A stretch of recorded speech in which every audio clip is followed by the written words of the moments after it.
আসসালামু আলাইকুম। আশা করি সবাই ভালো আছেন। আজকে কিছু দেশি মুরগির কাজ করে আবারও টার্কির ডিম বসিয়ে দিলাম। তো এর আগে আমি কিছু টার্কির ডিম বসিয়েছিলাম। তবে সেই ডিমগুলোর কী হয়েছিল তো সেটা আপনাদেরকে এই ভিডিওর মাধ্যমে জানাবো। আর বর্তমানে আমার এখানকার দেশি মুরগি আর দেশি মুরগির বাচ্চাগুলো কোন পর্যায়ে আছে তো সেটাও আপনাদেরকে এই ভিডিওর মাধ্যমে দেখাবো। তো আজকে সকাল সকাল একজন এসেছে হাঁস নিতে। তো এখান থেকে আজকে একটা চীনা হাঁস দিলাম।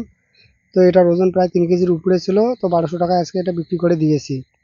এই ভাইদেরকে সকাল সকাল চীনা হাঁসটা দিয়ে চলে যাই টার্কির ডিম আনতে। তো আজকে আমি যেখানে টার্কির ডিম আনতে যাচ্ছি তো এর আগেও আমি ওখান থেকে 10 পিস টার্কির ডিম এনেছিলাম। তাদের টার্কি এসে 2টা। আর যেহেতু কয়েকদিন আগে আমি এখান থেকে ডিম নিয়ে গিয়েছিলাম তো এখানে এসে আজকে 6 পিস ডিম পেলাম। তো এটাকে নিয়ে গিয়ে বসিয়ে দিব। ডিম নিয়ে চলে আসলাম বাড়িতে। তো এখানে কিছু মুরগি দেখতে পাচ্ছেন। তো এরকম আমার 20টা মুরগি আছে, এর মধ্যে 10টা নিউ অ্যাডাল। তো এই নিউ অ্যাডাল মুরগিগুলোর মধ্যে 4 থেকে 5টা মুরগি ডিম দেওয়া শুরু করে দিয়েছে। তো সেটা আপনাদেরকে দেখাবো। তো এখানে একটা মুরগি দেখুন, এখানে একটা সাদা মুরগি আছে, মাশাআল্লাহ কোয়ালিটি অনেকটা ভালো। তো এই মুরগিটাও 2-3 দিন ধরে ডিম দিতেছে, তবে ডিমের সাইজটা অনেকটাই ছোট যেহেতু প্রথমবার ডিম দিয়েছে। আর এখানেও মোটামুটি কালো একটা মুরগি ডিম দিতেছে। তো এখানে মোটামুটি 3টার মতো মুরগি ডিম দিতেছে, যেগুলো নতুন এই জন্য ডিমের সাইজটা অনেকটাই ছোট। তবে প্রথমবার যে ডিমটা দেয় সেই ডিমটা আমি ফোটাতে দেই না, এর পরের থেকে আমি ডিমটা ফোটাতে দিই। আর এখানে দেখতে পাচ্ছেন দেশি মুরগির বাচ্চাগুলো মাশাআল্লাহ অনেকটাই বড় হয়েছে কয়েকদিনে। তো এগুলোকে আমি সম্পূর্ণরূপে বাইরে ছেড়ে রেখেছি। আর শুধু খাবার হিসেবে দিনে দুবেলা দেই, সকালবেলা একবার আর বিকেলবেলা একবার। আর এখানে একটা মুরগি কুচে বসেছে। তো এখন এটাকে নিয়ে যাব পাশের ঘরে আর সেখানে নিয়ে গিয়ে এটাকে বসিয়ে দিব।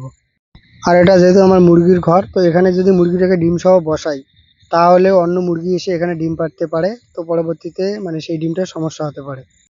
ওখান থেকে চলে আসলাম এই ঘরে। তো এই ঘরে মুরগিটাকে বসানোর পর তো এখানে আমার আরও কিছু কাজ আছে।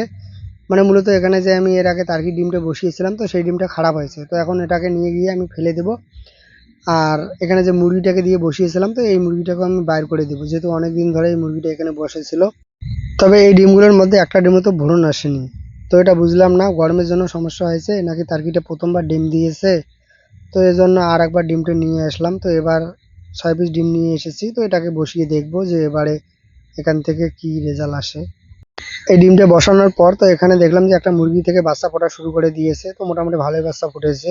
তো এটা দেখার পর এখানে যে টার্কি ডিম দিয়ে মুরগিটা বসিয়ে দিয়েছিলাম তো ওটাকে এখান থেকে বের করে দিলাম। তো এরপরে আর একটা মুরগি আমার এখানে আছে। তো সেই মুরগির বাচ্চাগুলো দেখলাম। তো মাশাআল্লাহ বাচ্চাগুলো কয়েকদিনে মোটামুটি ভালোই বড় হয়েছে। এই বাচ্চাগুলোকে দেখার পর তো পাশের ঘরেও আমার এর থেকে কিছু বড় বাচ্চা আছে। তো অনেকটাই বড় হয়েছে। এই বাচ্চাগুলোকে আর কয়েকদিনের মধ্যে আস্তে আস্তে বাইরে ছেড়ে দেবো।